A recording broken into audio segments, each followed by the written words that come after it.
បងប្អូននេះតាមការសន្យាអញ្ចឹងវីដេអូនេះខ្ញុំនិយាយពីការបើក control panel ក៏ដូចជា disk PC ហើយនិងធុងសម្រាមបាទបងប្អូនមើលលើនេះអត់មានធុងសម្រាមដូចទេអត់មាន disk PC អត់មានធុងសម្រាមអត់មាន control panel ទេបាទហើយសាប់មើលខាងនេះបាទអត់មានទេអញ្ចឹងយើងត្រូវទៅបើកវាបាទអញ្ចឹងបងប្អូនត្រូវចូលទៅក្នុង setting អញ្ចឹងអានេះសម្រាប់ Windows 11 តែ Windows 10 ក៏យើងត្រូវធ្វើដូចគ្នា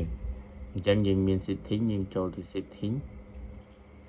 បាទបន្ទាប់មកយើងទៅរកពាក្យថានេះ personal reset នេះបាទរូបជក់ហ្នឹង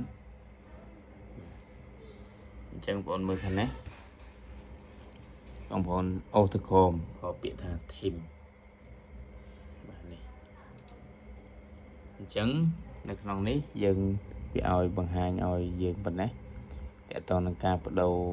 theme នៅក្នុងកុំព្យូទ័ររបស់យើងក៏យើងបដូរកន្លែងហ្នឹងដែរប៉ុន្តែការដាក់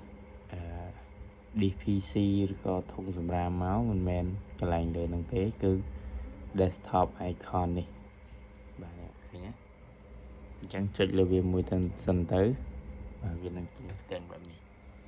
អញ្ចឹងនេះ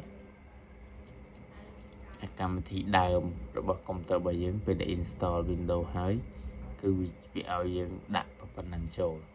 ប៉ុន្តែនៅក្នុងនេះយើងបាន take វាទេអញ្ចឹងខ្ញុំ take កុំព្យូទ័រមួយខ្ញុំ take control panel មួយនិង recycle bin ធុងសម្រាមនេះមួយអញ្ចឹង take 3ហ្នឹងតោះមកយើង apply ទៅហើយយើងអូខេបាទអញ្ចឹងមិញអត់មានធុងសម្រាមអត់មាន disk PC ទេតែឥឡូវវាចេញមកឲ្យយើងបាទអញ្ចឹងយើងដាក់បែបហ្នឹងកម្មវិធីហ្នឹង3នេះអញ្ចឹង3នេះមិញអត់មានទេឥឡូវវាមកបាទអញ្ចឹងកន្លែងនេះគឺយើងអត់ត្រូវតម្លើងអត់ត្រូវអីទេអត់ត្រូវមាន file តម្លើងទេប៉ុន្តែយើងទៅបើកក្នុង system វាតែម្ដងបាទអញ្ចឹងវីដេអូនេះខ្ញុំមានប៉ុណ្ណឹង